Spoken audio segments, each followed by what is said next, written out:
faculty at the I'm faculty at the Thompson School of Social Work and Public Health. And so I have Jill Sir with me today. And so she is also faculty. And again, just while everybody's kind of getting settled, if you are able to turn on your video, we would love to see you. If you are not, we totally understand. Okay, and thank you guys for joining us. You had so many amazing options. I almost decided to go to another track myself, but then I realized I had to be here. So now we get to share with you this great opportunity, which we've had actually since 2012. So everyone's kind of getting settled. I think we've got Rosalind, Larry. Also, if you don't mind, if you guys, most of you are familiar, if you can put your preferred pronouns next to your name, that way if we are referencing you, we are pleased to do that. If you don't know how to do that, we're happy to show you. Got Arlene, Malia, Jennifer, Gia, Jerica, and then it looks like I've got Janice. Janice, are you our support?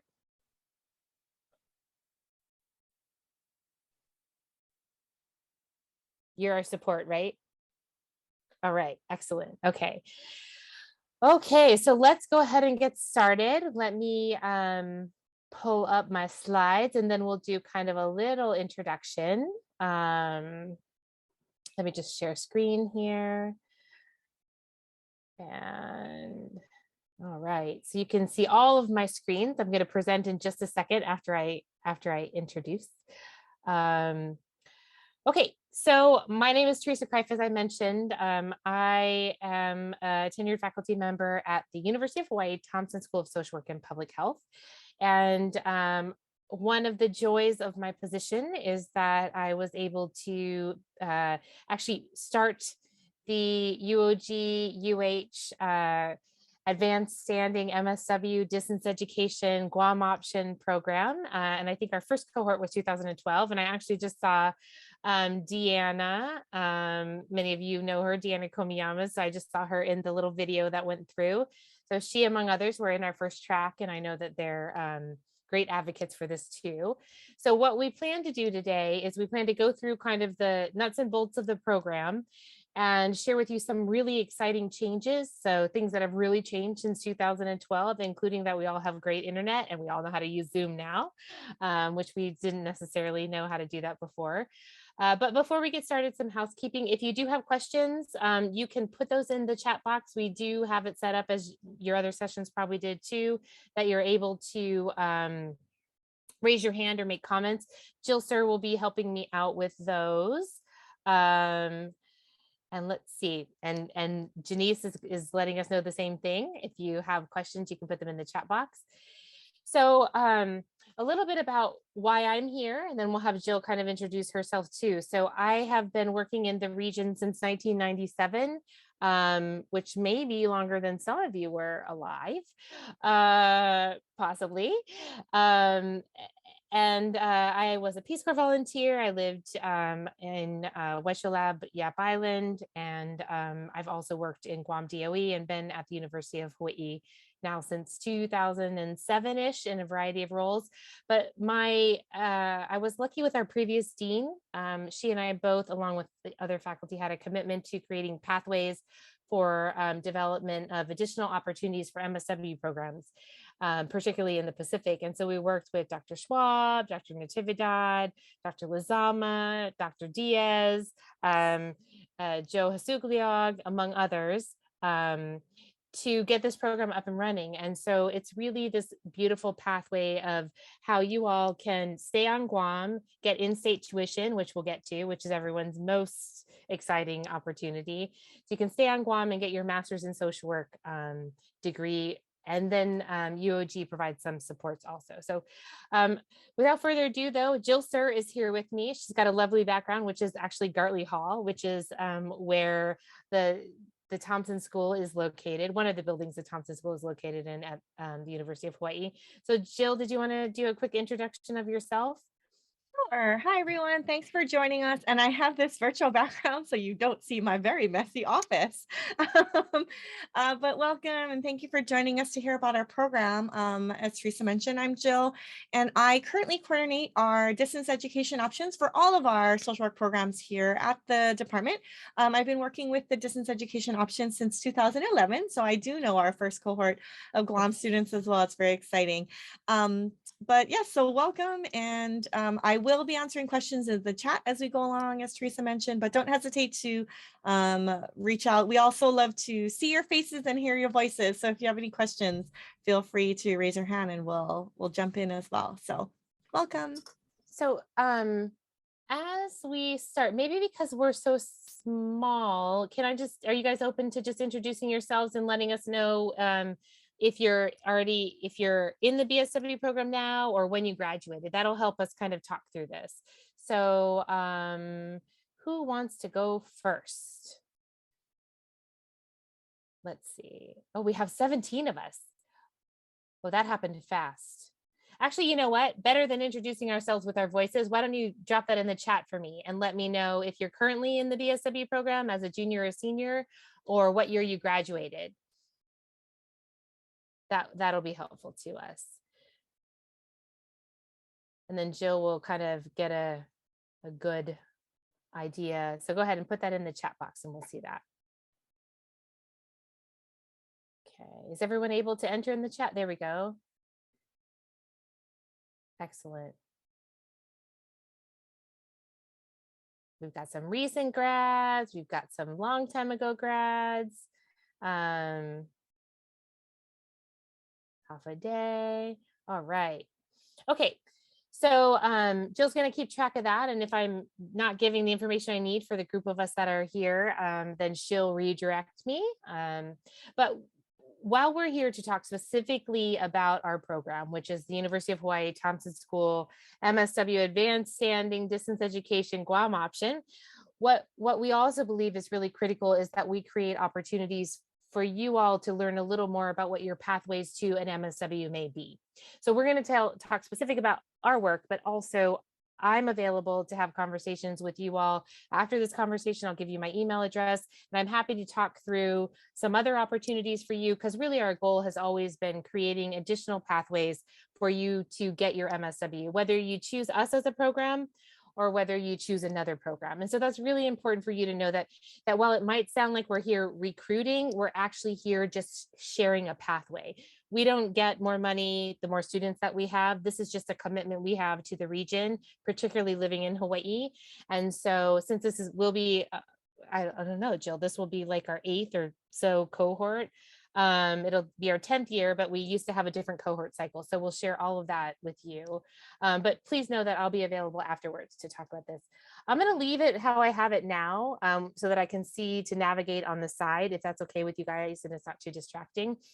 But we wanted to just share with you a little bit about the Thompson School. So our mission is to provide, the department is to provide educational excellence that advances social work with a focus on social justice. So everybody's kind of doing that, right? That all the MSW programs are doing some type of work there. But in particular for us, and we think this is why we're a good fit to connect regionally, is that our principal responsibility is the generation, transmission, and application of knowledge for the global enterprise, with special attention to Native Hawaiians, Pacific Islanders, and Asian populations in our state and the region. So this is a commitment that our faculty and our staff and our students have invested in over many, many years. And so we're happy that you guys are a part of that. We've also listed our core values. And so just like you all have many of the priorities and the values of UOG listed in the Chamorro language, we also invest in the same type of way by listing many of our values and priorities in Hawaiian. And so we have that listed here. So the deep dive is going to be the overview of our program, instructional modalities, which is so easy to talk about now since everybody knows Zoom, tuition and fees, which everybody wants to hear about, what our kind of schedule looks like, and there's a big change there, what field looks like, used to be called practicum, what some of our electives are, and then the admissions requirements and application process. That has changed substantially in a really good way. So if you're thinking about when you want to run away from my presentation, don't run away till after that, because that's brand new breaking news. We have shared it with only one other group in Guam before. So you'll be the second group. And then financial aid information, which of course is, always interesting.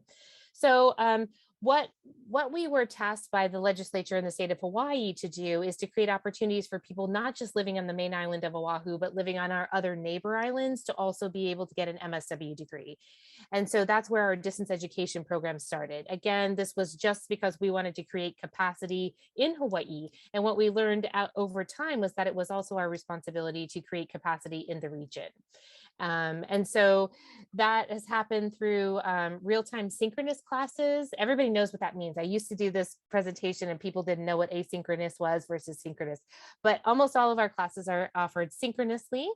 And they're actually offered, so we can kind of explain the timing to you, but they actually start at about 6 o'clock Hawaii time, which is about 2 o'clock Guam time. And the difference here is that in your bachelor's program, classes sometimes were 2 or 3 times a week. In a master's program, typically the classes happen 1 time a week. And so we'll kind of go through that a little more for you as well. So we're going to talk about the 1-year advanced standing option for students with the BSW from a CSWE accredited program. You guys are lucky because UOG's program is exceptionally accredited. We've been thrilled to be colleagues of that program for quite some time. Hi, Eileen. I just saw you pop up, so I just wanted to say hello. Okay, so the MSW distance education option. So we have fall and spring classes. They meet once per week, as I was talking about. You see, I'm kind of jumping around a little bit. It's starting to get late for us here, so my brain is kind of. And then we have summer classes. Those meet 2 to 3 times a week, sometimes a little bit longer. And then we do have what we call mandatory student orientation held on Oahu once a year. So right now, as we'll talk about this, it's a 1-year option, so you would have to come to Oahu 1 time. There are some other ways that it can be separated, but for every 1 year that you're in our program, you would have to come to Oahu each time. And again, we'll get into kind of the details there. Okay, so we talked a little bit about what synchronous and asynchronous is. Technology requirements for the program. Most of you, particularly those of you who are in your BSW program now, you've had to have high-speed, reliable internet access. And so then we'll share this, we'll actually share this with the moderator who can share it with others. I think, Jill, that would be the best way to get yeah. So this just gives you the technology requirements. The thing that's a little different for our distance education is we do ask that, since the entire program is online versus some classes that just converted to online, is that when the classes are happening, we do ask that people have their cameras on. So some of you, that's just because we want to create community through technology. And so that's always been a long-standing priority of ours. Okay, tuition and fees. So for those of you who've heard me do this presentation before, you guys know that at the University of Hawaii, we don't actually get to do like advising and consultation on financial aid. So we want to encourage you to do the math yourself. So the tuition right now for the 30 credits, because the program is 30 credits long, so you do 30 times 650. So if somebody wants to do 30 times 650 and put that in the chat, that's going to be the base amount of tuition. And then we'll talk about kind of this next additional thing. So anybody who's good at math, 30 times 650. Let's see. I know we're all social workers, but somebody's got to have their phone out to do 30 times 650. All right. Thank you, Eileen and Tossie and Theresa. See, everyone's doing it now. Okay. So the base for it is $19,500. And then of course you have to come to Oahu, and then there's books and there's tuition and there's all kinds of fees.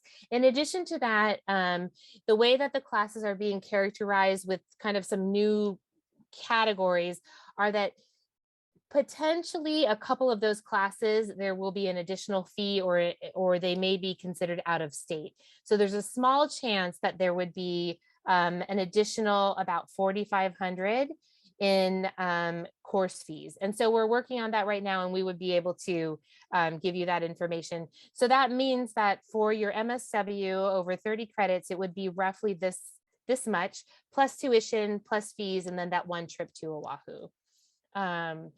So I think what's important about that, and this is where we're talking about like not recruitment and more just your own consideration, is that you should look at other programs and you should say, what's my fit in this program at another university, maybe on the continent or maybe internationally, and be thoughtful about what's the fit. And so you think this is what UH has, you can ask me more questions privately. Jill has more additional information.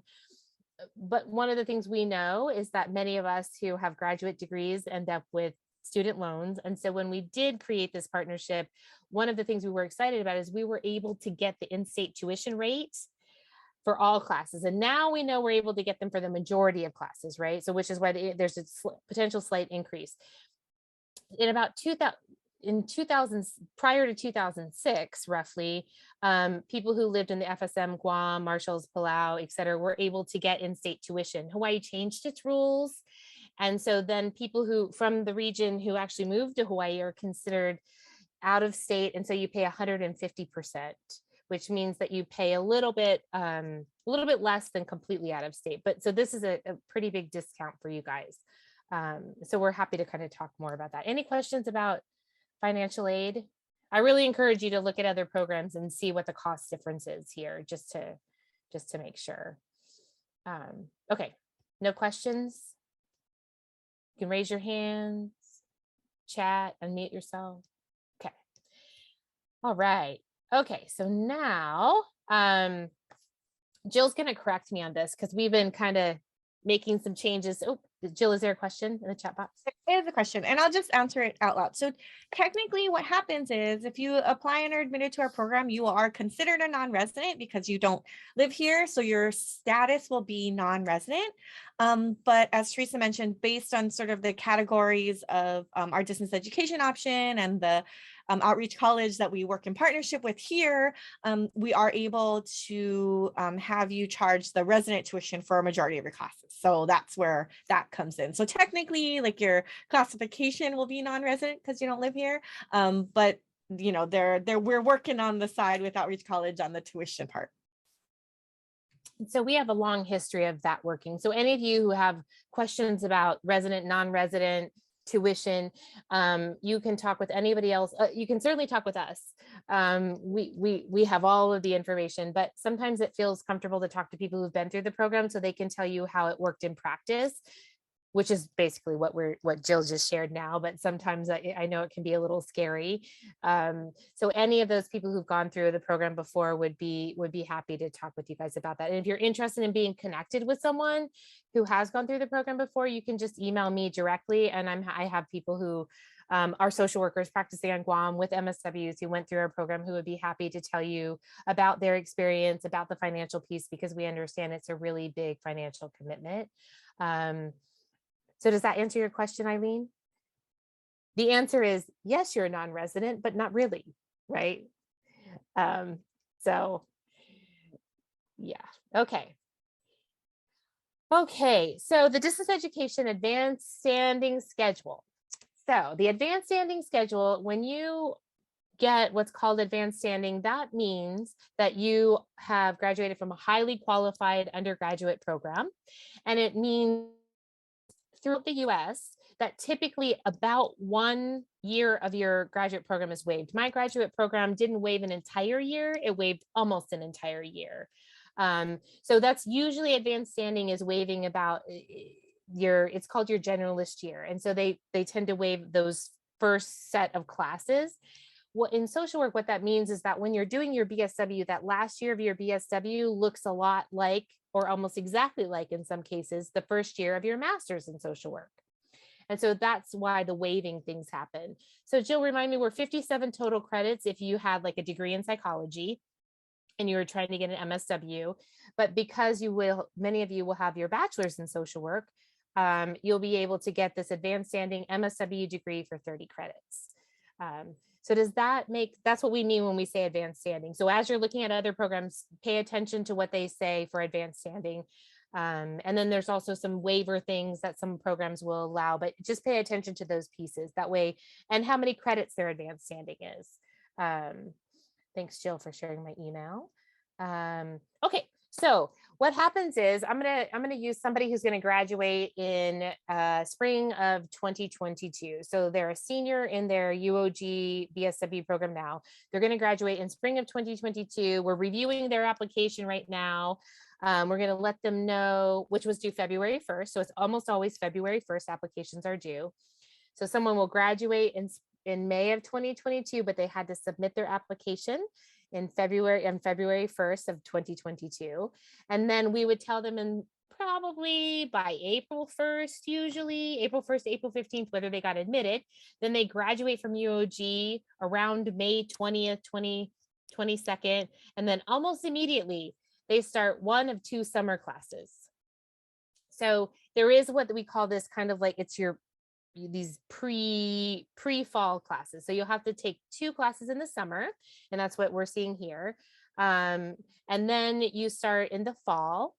Your visit to Hawaii is typically the beginning of August for your orientation. So you actually start 2 classes online synchronously usually, and then you come here to do your orientation, which is just the way that it works out. So then in fall, you have 3 courses. Those would be your specialization courses. And then you have your field experience. So field experience, I think, Jill, I have another slide on field, right? Yes.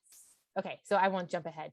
Then in the spring, you take 3 courses, you do your field experience also, and then you graduate.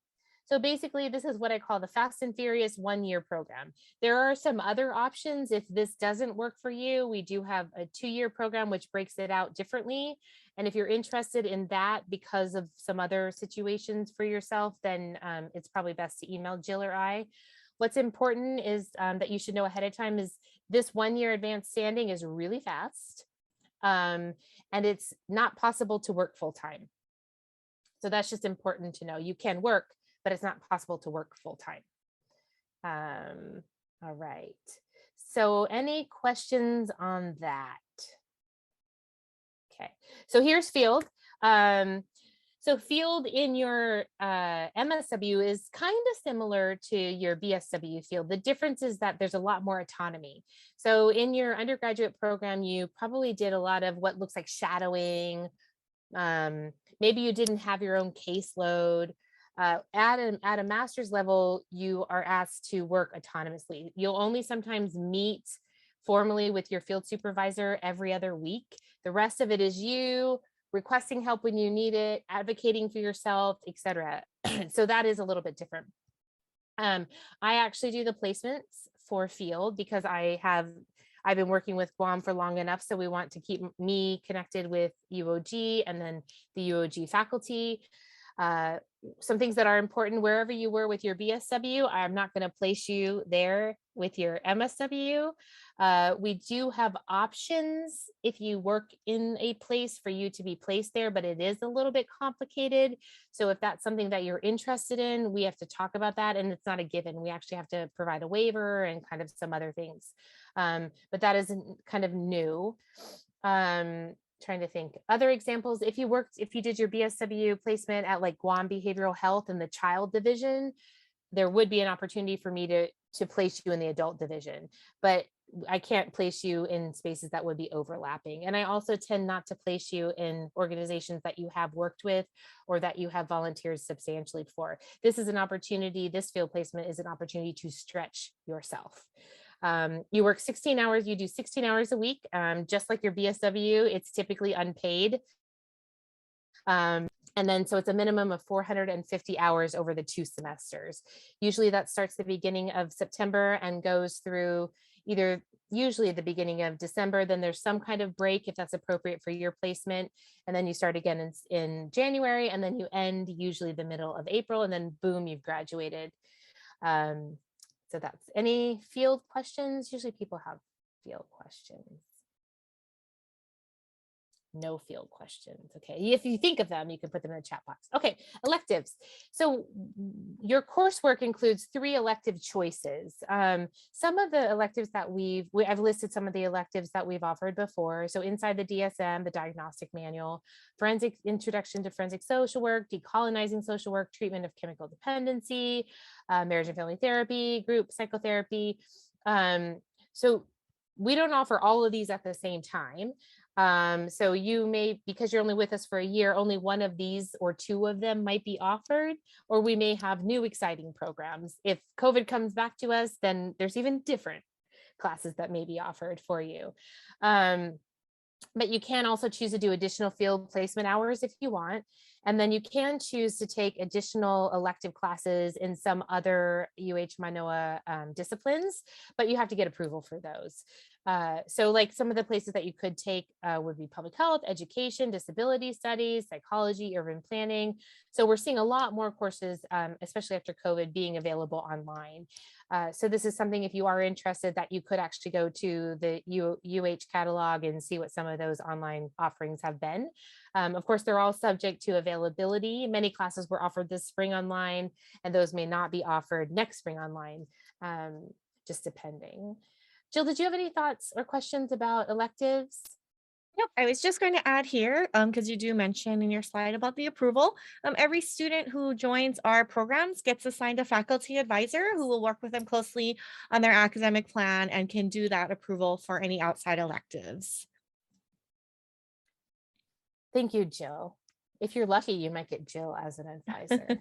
Yes, it's possible. Yes. Okay. So this slide is actually our new exciting, this is our new exciting slide, right, Jill?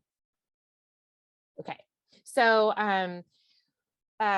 just to give you a little history, when we first started this program, we were unable to guarantee any number of seats, right? So we had to make sure that there were enough seats for our Hawaii students, and then the remaining seats we were able to create that opportunity for Guam students. Many things have changed since then. So people used to talk about it's competitive, whether or not you're actually competing against your Guam colleagues to get one of our few slots.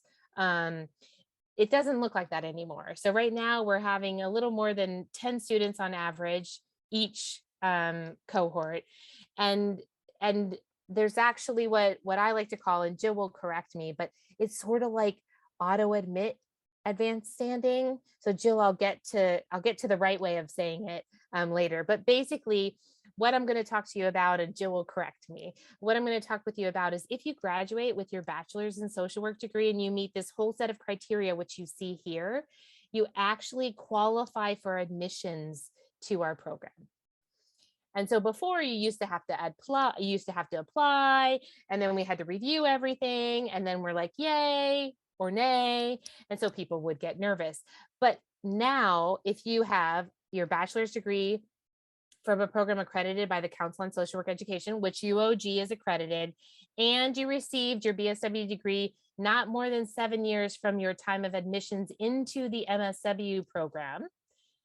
So that's really important for some of you guys, right? So the receipt of your BSW degree has not been more than 7 years from the time of your admissions into the MSW program. That means you qualify for this program. That's a change for some of you who've heard me talk about this before. We used to actually talk about completion, that there had to be completion of your MSW at a certain point. You have to have a minimum GPA of 3.0. So that's your overall GPA. So that includes everywhere you've gone to school. GCC, if you're somebody who went to Heald College, your total GPA has to be a 3.0 or higher. And you can't have any you can't have lower than a B- in any social work class. For you guys, that's any class that like has the SW in front of it. I know some of those are electives, but it's like basically those social work classes. So and then a background in liberal arts, which you have by default, getting your BSW. So if you meet those criteria, then basically what you have to do is just submit a packet of information to us. So Jill, is that a fair way of, and we'll go through what that looks like. Is that a fair way of saying how you still have to submit information to us? It's not like automatic and, magic wand, but the competition looks different. Right. Right. Any other way that you want to clarify that? Oh, no, no, no. Okay. You're good. Okay. And we'll Okay. get into it a little bit in a couple of future slides where we show the differences between if you meet the criteria and if you don't.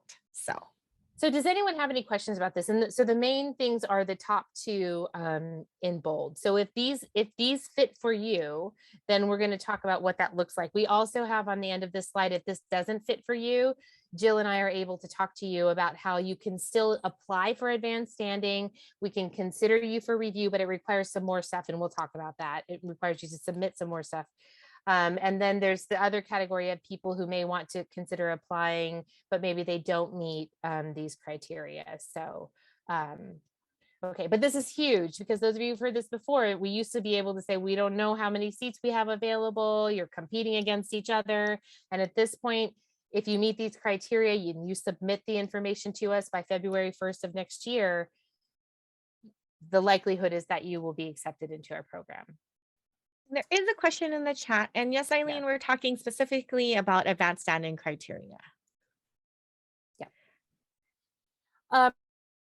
Say before we go further on into the application process, we have, for some of you who've heard me do this talk before, and I know you come every year hoping that I'm going to tell you that we're going to offer the full 3-year program, or there will be some other leeway for advanced standing. We are continuing to still have that conversation.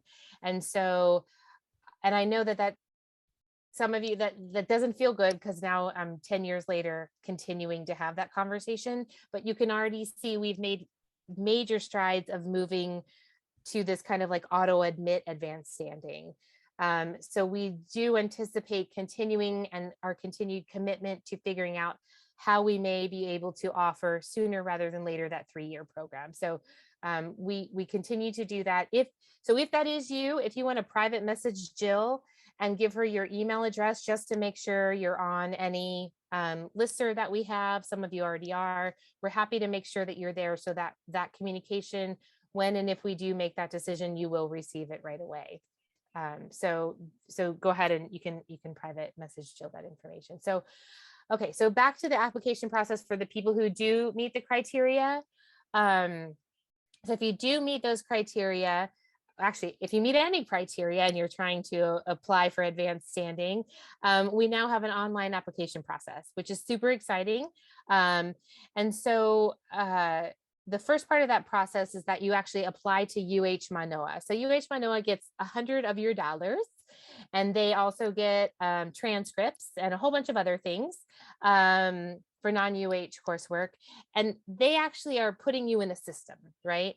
And so we do the kind of admission, but they're another category. So you have to take care of that step first. After you've taken care of that step, then you actually apply to the Thompson School Department of Social Work MSW program. And so that's the slide we have here. And so we're really thrilled to be using this social work CAS. And this actually costs $45. It's nice because you can, Jill, they can upload their transcripts to this, right? So prior to this, using the social work CAS system, we actually required official transcripts. So graduate division will require an official set of transcripts, and the department used to also require it for the MSW program. But now that we have this online system, we will accept unofficial copies. So if you have a copy of your transcript, if you can download it from the UOG system, if you just have a physical copy that you can scan in, we'll take unofficial copies with social work CAS for our program. So for some of you, that will save you money. So if you have to give the official stuff to the big University of Hawaii, and that can cost $10 a transcript for some of you.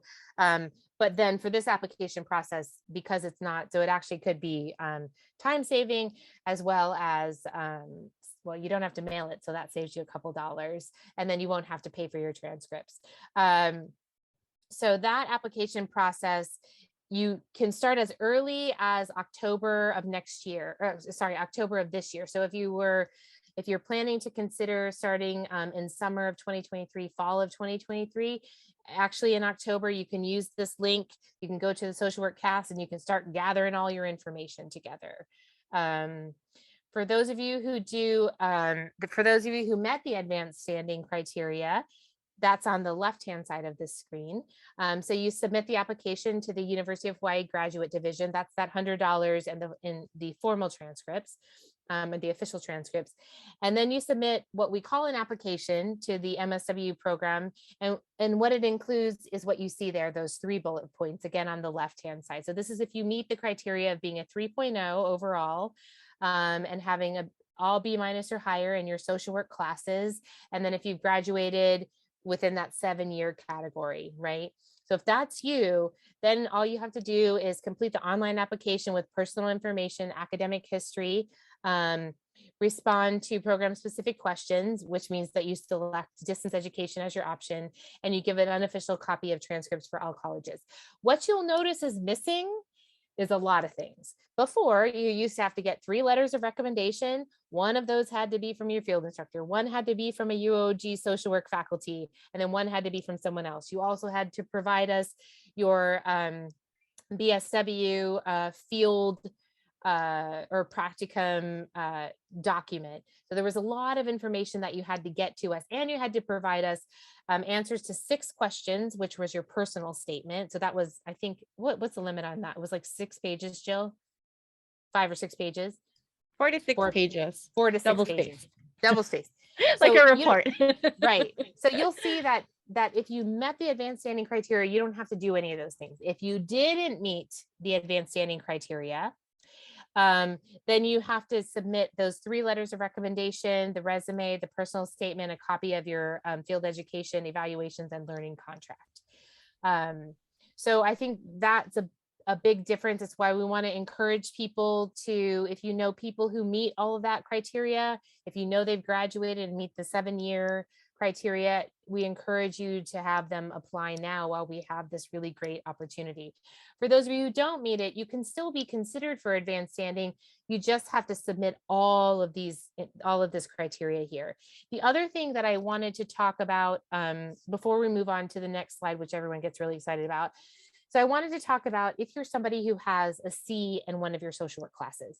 So UOG Division of Social Work, spearheaded actually by Dr. Schwab, worked actually over many years to try and create an opportunity for people who got a C or below to retake and replace a course. And so it used to be only if you got a D or an F, you could retake the course. Now you can, let's say you got a C in your research class or something, or you got a C in social. I actually have one student who got a C in social work 200. So she didn't realize that how much she was going to love social work. She only paid half attention to that class. She got a C, but then she got she got A's in all of her other classes. So she actually didn't qualify for advanced standing. So with the new criteria at UOG, she actually was able to retake her social work 200 class. And then she got, of course, a higher grade. And that meant that she qualified for advanced standing. So if any of you are in that kind of odd category, Jill put my email in the email box. And what typically happens is I'm typically on Guam. Usually I'm there in the fall, and then I'm there in the spring. So I'm typically there, and I ask any of you guys to meet with me in person. And you bring all your materials, and we kind of talk it through, and we come up with a plan. And so I'm willing to do that with you over Zoom or WhatsApp or anything. Also, I do plan to be there for graduation this year, assuming nothing changes with COVID. So I will take appointments during that time. So if you're interested in scheduling with me in person, we can be separated. Even though we'll be in person, we can be safe and separated wearing masks. I'm happy to talk you through what some of those challenges may be.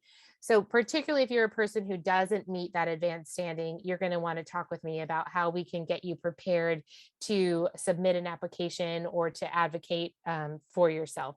That includes, I'm happy to talk you through choosing your references and that kind of thing. So if that's you, you've got my email address. It is part of my job and certainly my commitment to have a conversation with you to see how we can make this happen for you.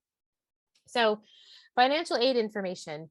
What happens after you graduate from UOG is you're no longer a UOG graduate. Even though this is a UOG UH partnership, everything happens through UH now. So that means you no longer get to use the UOG library, you use the UH library, which by the way is all online. well, everything that you need to be is online. So that's available through you. Financial aid is no longer through UOG or GovGuam. It's now through UH. So what we have here are some financial aid opportunities for you. If you happen to be of Native Hawaiian descent, there are special opportunities for you in financial aid as well. So if that's you, I'm happy to talk with you about some places you can go at UH to get additional information. In the past, we have had opportunities for GovGuam and some other types of scholarships. Just preceding COVID and then during COVID, those scholarships haven't been available. And so I just want you to know that some of you know people who were able to get their tuition supported in certain ways, but due to COVID, we've had some significant changes. So we do encourage you, if you're thinking about applying for this program, you can still do a FAFSA. So in your master's program, there's no more Pell Grants. So Pell Grants don't exist in the master's program or a PhD program. So it means that you have to qualify for loans. And when you do a FAFSA, those loans can actually be, they can show that you have a specific kind of need. So they're subsidized and unsubsidized. So if you do that early, you get a better sense of what your loan situation may be. What I hear from students, since I'm not a financial aid advisor, is that almost everybody has been able to access the amount of loans that they needed to move themselves through school. The interest rates vary, and there's a lot of reasons, your credit score, et cetera, other things.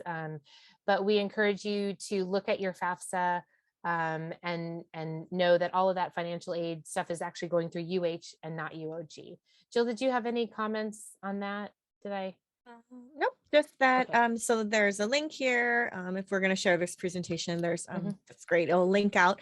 We do have the financial aid services. They have been working. Again, one of those the silver linings of COVID is that they have had things like virtual front desks available, which has been helpful to answer sort of quick questions, because sometimes if they're inundated with questions, financial aid may not respond as quickly. So the virtual front desk has been very helpful. And then Theresa also shared, so the School of Social Work, the Department of Social Work does have some scholarships that are specific to social work students. And the application is available to all students like prior to admission. What happens is you apply to the school, and then you'll also get information about applying for scholarships. And so even if you don't hear from us whether or not you've been admitted, you can still also apply for scholarships just to get like all your application stuff in there to get things going, so that we can notify you of all the things once they're awarded and once admissions is processed and all that sort of stuff. Okay, so I'm going to put up the contact us that you can see. We're like any great bureaucracy. If you have questions about distance education option, then you email the MSWDE. And if you have questions about admissions and the application process, then you use the right-hand side. Jill, would you be willing, I know we're going to send this out to them, but would you be willing to put some of this information in the chat box for them? Sure. Thank you. So some other things that I wanted to share, we think that among the exciting parts of this program is the commitment of UOG faculty, and then my work with them to make sure that we work closely with you all to identify field placement sites that fit your needs and your growing opportunities. That also means, Jill, the specialization areas are 2 for sure. Oh, yes. Okay, Jill's going to tell you something the exciting. distance education option in the past has been able to offer child and family specialization in behavioral mental health. My understanding is that we will continue to do that, especially behavioral mental health. It's our most popular specialization. We are working with the department on expanding those opportunities. And so last year and then this upcoming year, we will be offering all 4 of our specializations to include gerontology and health. And we're hopeful that maybe we can continue that in the future, but I can't guarantee anything. So just as you're thinking about it, child and family behavioral mental health is what the DE option does commit to offer. And I just want to add here, though, that and I've said this before. So as a program, we have 4 specializations, and you're forced to choose one because that's how our program works. Everybody has to choose a specialization in order to move forward, do those classes, and then do your field experience, and it's connected. But whatever specialization you choose is not going to lock you into your career forever and ever and ever and ever. As an example, when I did my MSW at the University of Michigan, I just had to say that for Teresa's benefit. My specialization was with children and families. And then as I graduated and got into the field, my work was actually with adults with differing abilities. So my specialization didn't, inform like my career forever and ever moving forward. Basically, it's going to give you all of the tools and the practice experience and all of that that you need to finish your MSW and then go out in the world and do great things. So I just wouldn't focus on sort of those as sort of, locked you in, if that makes sense. Yeah. Yeah. And well, Jill and I have a little battle because she went to the University of Michigan and I went to Washington University in St. Louis, and they always trade back and forth for the #1 school in social work. And so we're always kind of trying to jab each other a little bit about that. But so, I think it's really important that, that I say a little more. I want to say my experience, which is very similar to Jill's. So I graduated with this very long specialization, social and economic development, community building with marginalized populations, international focus. And so that's this very large macro perspective of social work, just huge. And I have my bachelor's in social work too.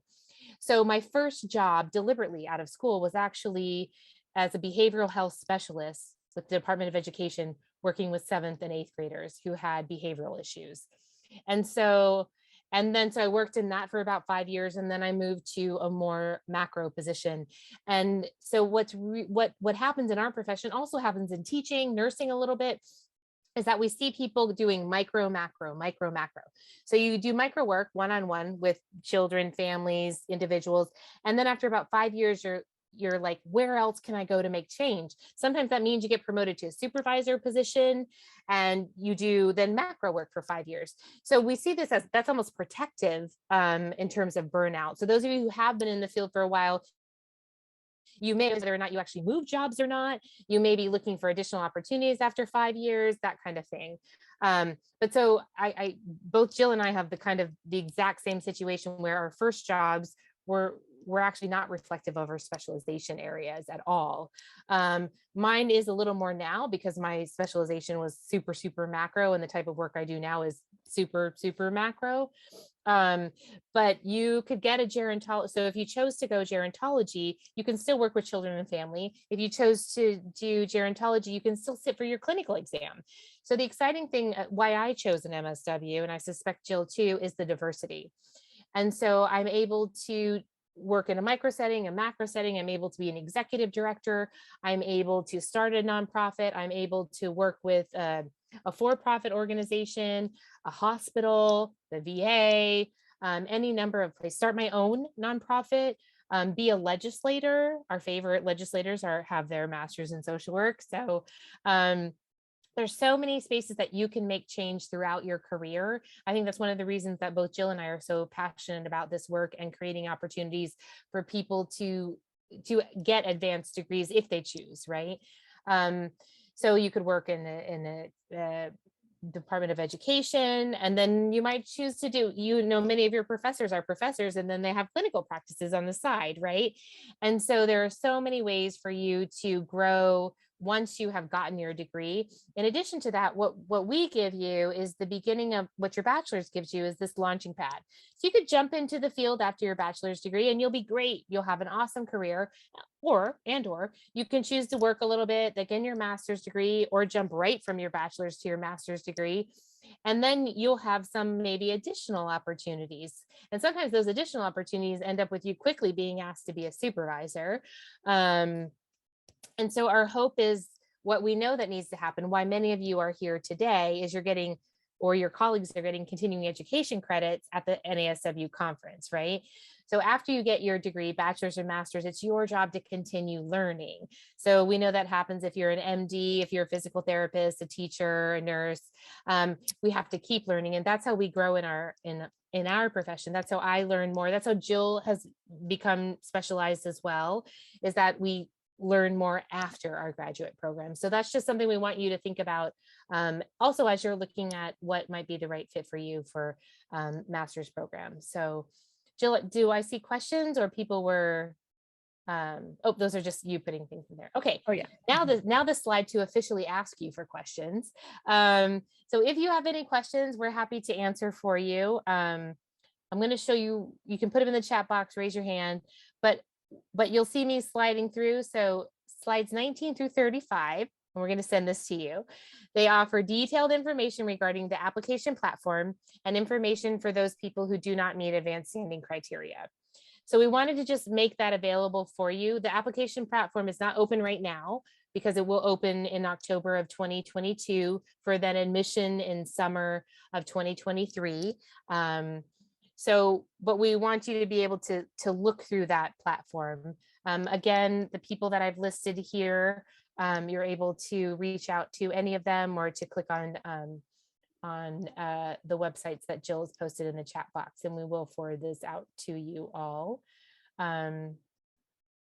Jill, did anyone have any questions for us, private or otherwise? Chat, but I was just going to add really quickly. So the slides 19 through 35, I know it sounds like a lot, but they're in there because we have screenshots of what you'll see when you go into the social work cast. And so sometimes that's helpful.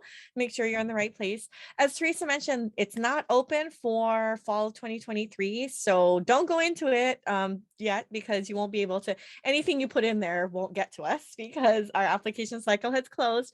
But in October of this year, it will open and you'll be able to go in. I'm not sure if I mentioned this earlier, but so Theresa mentioned the cost. There is a $45 fee that gets paid to social work cast. But you don't actually pay that until you submit your application. So when the cycle opens again in October of this year, you can also go into social work cast and create a free account, look around, kind of start to see what you would need to fill in. And then if you decide like this is not the right time, I'm not really sure, you're not actually paying anything to us until you actually submit the application. Like you click like submit my application and it's complete. That's when that fee will get paid. So just something to keep in mind. And again, October. So check back on our website. So I just got one question, which is a great question. So if you're not comfortable putting the question to the large group, you can private message Jill or I. We're happy to then read it. So the question is if I can explain a little more about the mandatory orientation on Oahu. So over time, one of the things that we've learned is that getting together helps us create connections. And of course, we've had a great opportunity over the last 2 years to figure out how to create community online. But our past practice and continuing practice, if COVID allows, is that we get together in person for a 2-day event. And that orientation is really, really exciting. Jill Sir is in charge of it, and she's the master of it. She's done talks nationally on how amazing this event is. What's cool about it is you actually get to meet your cohort mates in person. So those would be people from the neighbor islands. So you'll get to meet them in person. You'll also get to meet some of your instructors in person. And then you get to meet Jill in person. I'm not going to be there this year because I will be on sabbatical, but usually you get to meet me in person. Dr. Stotzer, who's the director of distance education as well. So the idea is that you then go through all of these really exciting sessions that are tailor-made for you all. And what's really cool about for you guys is that even though it's going to be an orientation, there are also sessions for you in this orientation that are preparation for graduation. So in the past, Jill has done this super cool speed interviewing where it actually starts to develop interviewing skills for you because you'll be graduating in a year, which is crazy to think. But so that's what it is. So if we are allowed to have it in person and on Oahu, that looks like it's gonna happen. So things are changing for us for the good. I think you guys are a little bit behind us, right? I don't know if everything's opened up, but for us, our mask mandate ends at the end of March. And so I don't know if you guys, I think you guys on Guam are a little bit behind. You guys can put on the chat if you know when your mask mandate is ending. But so we have been able in the past to get on campus, not yet, Jerry says, it's coming. We're hopeful for you. It's coming. we will still be wearing masks, just so you guys know. We will still be wearing masks in person at the University of Hawaii. So all of our classes and then other public spaces at UH, we will still continue to mask this fall or this spring. But yeah, so the great sessions for you at this in-person event. Usually we're able to get Lincoln Hall, which offers discounted housing. And so really discounted housing. Otherwise, we ask that you guys take care of the housing, and then you come to campus for 2 days. Usually, if there is a cohort from Guam, they tend to work together in terms of if you're going to rent a car. Bus transportation is pretty good here. I'm happy to help you. Jill is as well, if you have any questions about connecting and lodging and that kind of thing. Everyone likes to go to Costco, of course, when they're here. And for some of you guys, in the past, I have been able to connect some of the students, if we know your field placement by then, to connect you with like your colleague organization. So like the one-stop shop, the Micronesian one-stop shop on Guam, it has a peer organization on Oahu. And so if I place somebody there on Guam, then I try to make the connection for them on in Hawaii. So we try to use that opportunity to the best that we can. Does that answer the question about that? Jill, you're in charge of that. So do you have anything I missed from that exciting event? No, you did a great job. Thanks. Thanks for talking it up. I just want to reiterate that it is a great opportunity for us to meet you in person and to really build the community, with your cohort mates. Again, Zoom is a great platform and really allows us to interact in real time and see each other and all of those things, but it will never replace the kind of interaction and community you can build face to face, in my opinion. And so it's just a really great opportunity, and we have a great time. We have a blast. It's true. And you get free lunch and a nice breakfast too. So there's that. Okay. So we have Lizelle. Am I saying question that in the correctly? chat? So yeah. Do you want me to take it, Theresa? Yes, take it, Jill, and see what you got. See what you're okay. I'm excited. Okay. So the law school does not have an online option. So if you're interested in doing the JD, you'd have to come here to Oahu, but that would be great. There is what we're calling a dual degree. Basically, what happens is you go to law school and social work school at the same time. You can double count. I believe it's 9 credits. So basically, your electives in the MSW program are going to count towards your law school degree as well. And you should be able to do everything in 3 years, but you're actually going to start with law school first. Yeah. Minimally, the very first year of law school, they want you to do first. And then, you can split up your social work classes over the next 2 years. And this is actually for students who are eligible for advanced standing. So it's a little bit more complicated if you needed to do the full MSW program, just how it lays out. But if you are an advanced standing student, you only need to do the 30 credits for social work. You should be able to complete everything in 3 years. And when you finish, you'll have the JD and the MSW. Again, though, the law school does not have an online option as far as I know right now. And so you would need to come to Oahu to do that program, which was totally fine because our MSW program has campus students as well. Jill's got that incredibly well spelled out. I think what's really important is if that's something that you're looking at, or someone who's looking at that, you want to get in touch first with the law school. They have, of course, the LSAT and other criteria to get accepted. And then if they're not completely clear about what standing looks like or a Guam option looks like, Jill is a great resource for that. And it probably would be an opportunity for you to chat with Jill and them to kind of, help shape that conversation. We want to do everything that we can to make it work. But again, as she said, that JD is not, at this point, is not offered online. I will put the law school's website in the chat to promote them as well, only because we don't have a dedicated website to the dual degree. They have a great explanation on their website, as well as a recommended study path. The recommended study path, though, does it's basically for the full MSW program. So again, if you're interested, Liesl, or if you know someone who is, don't hesitate to get them connected to us so that we can like go through that as well to sort of identify like, you know, which classes are required of specialization in your students and such. And then I want to answer my friend Eileen's comment. This is something that has long been important to me for a variety of reasons, important to some other people who are on this call as well.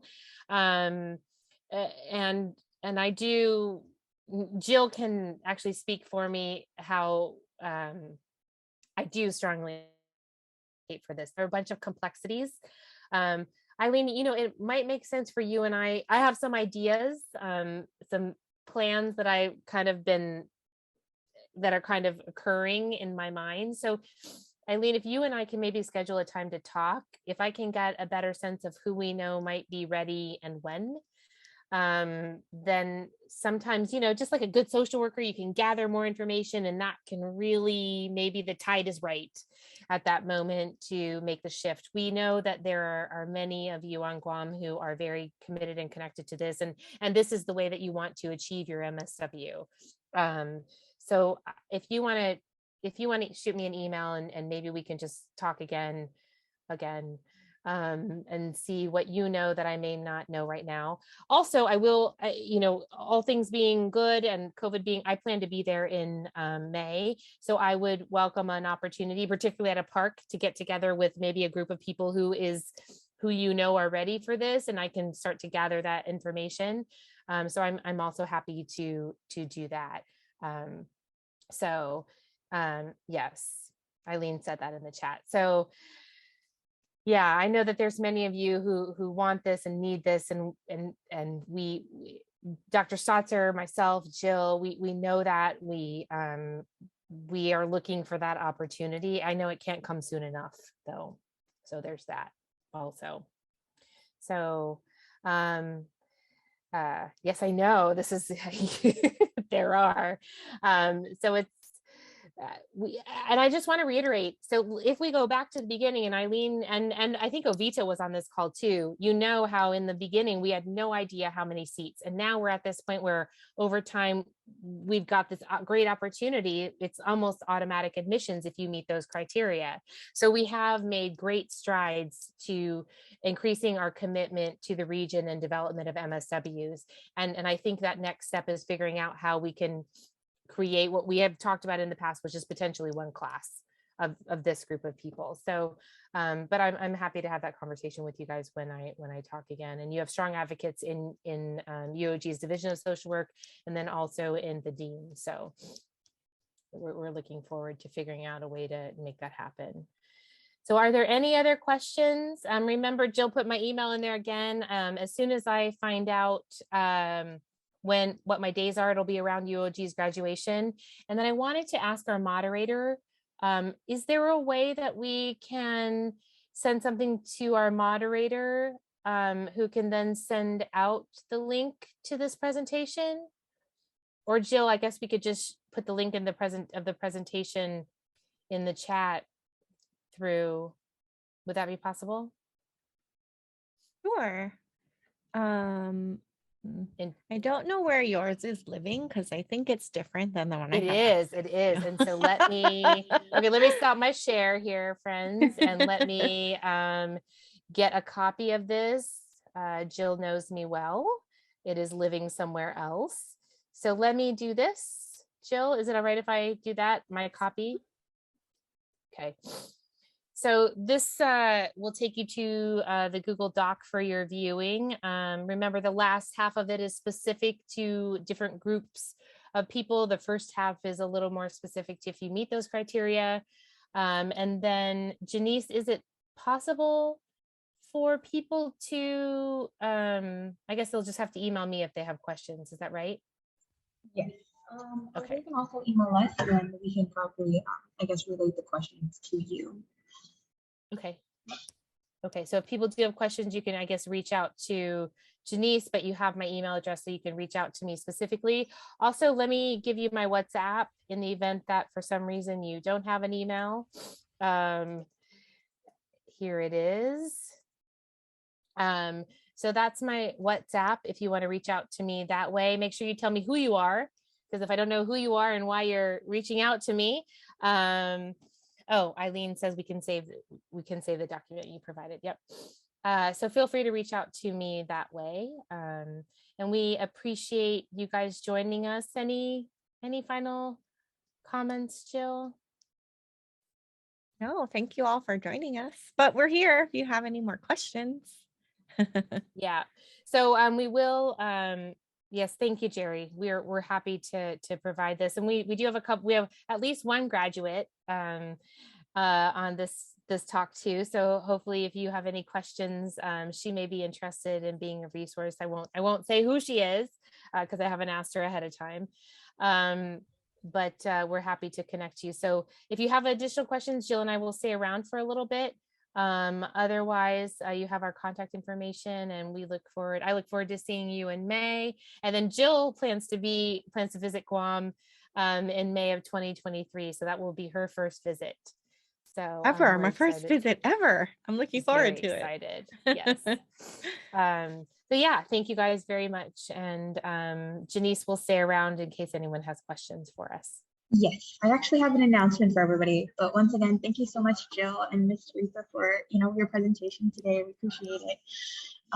So actually, everybody, please join us in the main room for the rest of the NASW conference. And before we do that, we have some information on CEUs. So NASW will be offering one CEU for ethical presentation with Dr. Schwab on day 1, and one CEU for cultural panel on day 2. So this will be separate from GLE's one CEU for 10 contact hours. So for social work CEU inquiries, please contact Ovita Perez at naswgu@gmail.com. And for CEUs with UOG, please contact uog.gle@charlton.uog.edu. And once again, thank you guys for your presentation, and we will see you back in the main room. And I'll also be providing this information on the chat, so just in case you guys needed it for later on, then it will be there as well. All right. Great, thank you. So much. So while I've got Ovita here, so I'll plan to for sure meet Eileen with you, and then Ovita when I'm there in May. I am very much looking forward to having I'm sure Ovita will be part of our discussion, but typically I want to meet with her as well, just to figure out what are additional ways we can support. So I didn't say, while you guys can drop off this, one of the most exciting things I say is the cool thing is if you get to do this program, UOG lets you graduate at UOG's graduation. So you don't even have to fly to Oahu for graduation. So we get to hood you at the UOG. Go ahead. But you can come to Oahu to graduate and walk with at UH Manoa. So UH Manoa has a large commencement exercise where you wear your cap and gown, and it's like with all other departments and schools. But the Department of Social Work also has a convocation ceremony, which is just for social work students. And so as UH Manoa students, even from a distance, you are all eligible to participate in both of those things. And we would welcome you joining us here on Oahu if it works for you. Yeah. So UOG's graduation is always the same time of the year, and then UH's graduation is always Mother's Day weekend. So it's the Saturday of Mother's Day weekend, and so they're separated enough that you can actually double dip. So if you did graduate from the program, you could like come to UH, go shopping, and then go to Costco, and then fly home and have gifts for everyone at your graduation at UOG. And then you would see me twice too. So that would also be very exciting. But yes. Foxy has a question about the cycles. I'm not sure exactly what that question is about. Oh, but Theresa looks like she does. Yeah. Okay. So that might be referencing, so great question, Tassi. That may be referencing what we used to do. So Jill, we used the 2-year. Yeah. So if you remember, some of you will know this, we used to have a 3-year cycle, and we only admitted 2 years of those 3-year cycles. And I should have started with that. So my apologies. Now we admit every year. So advanced standing admits every single year. So there are no more cycles. They've disappeared. Jill still has to manage what we call cohort cycles, and those are typically the full cohort is a 3-year cohort. And so I'm excited because it used to look like I disappeared for a year on the year that we were not admitting, but now we admit every year. And then so the application deadlines are almost always February 1st of every year for start of that summer. And that is both for the advanced standing and the 3-year program. So for those of you who are still planning for someday that 3-year program, it looks like the cycle is the same. So every 3 years, Tassi, So that every means, year. Means, so we admit every year. So that means every year, if you are eligible for advanced standing, you can come in summer and do the program in a year. Yeah. It is still possible to do it in 2 if that works better for you, but that will take some specific advising with an advisor. And so we would work with you on if that were your option. But generally speaking, students who join us for advanced standing come in the summer and finish by the following spring, and it's done in a year. Yeah. So in the past, we did have 1 year was a 1 year and then 1 year was a 2 year, but it was always 30 credits. And so it was really complicated for all of us, right? But now every single year we admit for advanced standing, the Guam program, and so people living in Guam for advanced standing and people living in Hawaii for advanced standing. And then right now for people living in Hawaii for the 3-year full program, we admit every year also. And so, so that basically, I have a lot of students I'm helping to work with here, but it's great. It's great. It's very exciting. Tassi, does that? Yeah, that answers your question, right? So we've got a lot of myth busting to go. We have no more cycles, figuring out how we can do the 3-year program, advanced standing every year. And then what we also have is basically essentially, if you graduate with the 7-year criteria, the 3.0, B- or higher in all your classes, you're basically auto admitted, with the exception of, just having to the social work program. To the social work program. Sorry. Yeah. That's just a technicality that I have to come in and say behind Theresa, because everybody still needs to apply to UH Manoa through graduate division separately. Yeah. So there's a lot of changes. And so that's why absolutely I want to make sure that Ovita and I talk that through about, how we can advocate for that. And then Eileen and Ovita and others, happy to talk about how we can figure out. You see, we're growing exponentially, right? So we'll see how we can make this work. So, but we're appreciative. If anyone has any other questions, you can private message us. We'll sit around for a little bit. Otherwise, you're free to go into the main room if you want. I'm sure there's some exciting action happening there. But we're happy to chat with you also. And feel free, if you're going to stay in this room and you want to turn off your camera, you can also do that. So if that feels comfortable to you. Or turn it on if you're more comfortable when there's less people. Yeah. Jill, we should have music. We should have music. I know. Too much for me right now. But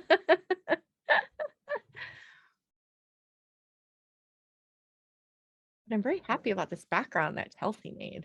Yeah, it's really lovely. We have our food bank. Have you seen our food bank ones? We have food bank ones now too. No, I didn't. The university is giving us those. Nice. No, we made them. Oh, Geraldine. Look, Geraldine messaged us. Oh, nice. Oh, that's very exciting. That's exciting. Yeah. So if you have any questions, or any of your cohort mates have any questions, so see, spring of 23, that means I'll actually be talking to you guys again. So if you graduate in spring of 23, I'll be visiting your senior class in November. So I can answer more questions. That you will need to apply by February of 2023 in order to start that summer. And it's okay that you haven't finished the BSW. You'll tell us that it's in progress. And basically it'll be a conditional acceptance because we got to make sure you finish the BSW. Yep. But you can definitely apply before it's fully completed, and it'll just be in progress. Yep. So Geraldine, you can let your people know they'll see me again, or they'll see Jill actually, because they may see Jill actually. Maybe. Yeah. Thank you. We're all excited to meet you too. Yeah, I'll relay the message to the rest of my classmates in our cohort because a lot of them are actually like interested. There's at least like 5 of us I know so great. far. Yeah, and so if you, I actually, if you want to talk right after you guys are done with classes this semester, I'm happy to talk with you then, Geraldine. So if you want to, if you get a group together, we can actually do a Zoom call after classes are over when you're, you know, you're ready to think about it a little more. So we could talk about that this May if you want to. Or in Oh, that person sounds in like May. an awesome idea. Thank you. Yeah, Yeah, that either sounds way. like a great idea. Okay, thank you. Thank you. I'm looking for Rochelle. I messaged her. Let's see if she disappeared. So we're just checking. I know sometimes people aren't still around. Sometimes their computers are still on. So Gia, are you still around? Or Chloe, Patience, Susan, or Lou, Ovita, you guys have any questions for us? Guessing they're not still around. So Janice, you're still with us, right? Yes, I am. Okay.